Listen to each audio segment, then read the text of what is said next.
যে অ্যাপটি central government mandatory করে দিচ্ছে সব ম্যানুফ্যাকচারিং কোম্পানিদের, যে ইনস্ট্রাকশন দেওয়া হয়েছে যে এইটাকে ম্যান্ডেটরি ভাবে ফোনে রাখা হবে। এটা একটাই ইম্পর্টেন্ট জায়গা, সেটা হচ্ছে মানুষের এই যে সাইবার ফ্রড অ্যান্ড সাধারণ মানুষের যে টাকা সহজে চলে যাচ্ছে, মানুষের যে ডেটা চলে যাচ্ছে, এটা যাতে মনিটরিং করতে পারে এবং এটা যে সিকিউরিটি যদি প্রোভাইড করতে পারে সেটার উপর চিন্তা ভাবনা করেই এই মার্চ। এখানে যে মেকানিজমটা হচ্ছে এই অ্যাপটা মাধ্যমে যে আমাদের যে নাম্বারটা রয়েছে, সেই নাম্বার, যে ফোন নাম্বারটা থাকবে, সেই ফোন নাম্বারের সাথে আমাদের ফোনে যে IMEI নাম্বারগুলো আছে সেগুলো বা সিরিয়াল নাম্বার আছে, এগুলোকে মার্চ করে দেওয়া হবে।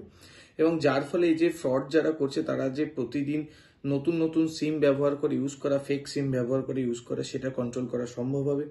কারণ এখানে ওই অ্যাপটা সেই দুটোর মার্চটাকেই কন্ট্রোল করবে, যাতে একটা সিমের এই ফোনের এগেনস্টে যে এই সিমটা ইউজড হচ্ছে বলে রেজিস্টার্ড, একটা মানুষের সব থেকে বেশি সর্বোচ্চ 4টে থেকে 5টা সিম সে ইউজ করতে পারে।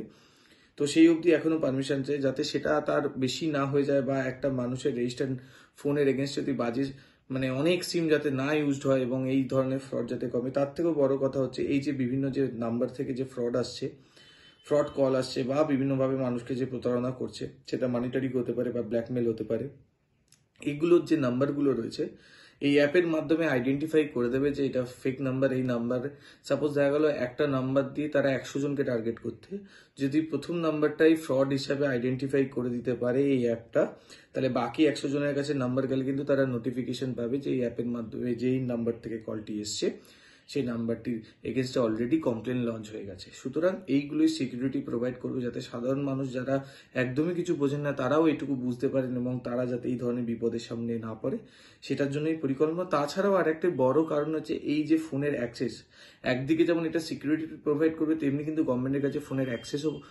কিন্তু থাকতে পারে, যদি এই ফোনের মধ্যে অ্যাপ্লিকেশনটা পুরোপুরিভাবে ইনস্টল থাকে। এবং সব থেকে বেশি ইম্পর্টেন্ট, এরা কি আমাদের ফোনে অ্যাক্সেস নিচ্ছে সেটাও একটা দেখার বিষয় আছে। এগুলি যাবতীয় এমনি বেসিক্যালি সাইবার সিকিউরিটির উপর চিন্তা ভাবনা করে মানুষের এই যে এত টাকা চলে যাচ্ছে সেগুলোর উপর চিন্তা করে এই প্ল্যানিং।